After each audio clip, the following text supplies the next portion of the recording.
با مقصد بلند برداشتن حس وطندوستی و افتخار ملی رفت عملی سازی قانون‌های جمهوری تاجیکستان درباره مسئولیت پدر و مادر در تعلیم و تربیت فرزند، قانون جمهوری تاجیکستان درباره تنظیم عنعنه و جشن و مراسم در جمهوری تاجیکستان، اینچنین پیشگیری شامل شوی زنان و جوانان به حزب و حرکت‌های تروریستی و اکستریمیستی، خرافات پرستی و افراطگرایی در ناحیه واسع همایش دایر گردید. چاره‌بینی مذکور با ابتکار کمیته کار با زنان و اولیای نزد حکومت جمهوری تاجیکستان در همکاری با اکادمی ملی علم‌های تاجیکستان و مؤسسه دولتی مرکز اسلام شناسی راه اندازی گردید.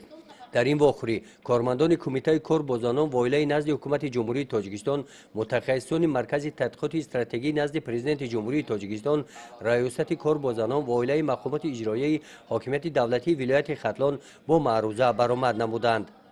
در معروضه جانشین رئیس ناحیه واسع خیر گردید که با مقصد پیشگیری عملهای غیر قانونی در ناحیه واسع دسته‌های ترغیباتی فعالیت برده در جماعت‌های دهات با اشتراک ساکنان صحبت و واخوری‌های سودمند گذرانیده شدند.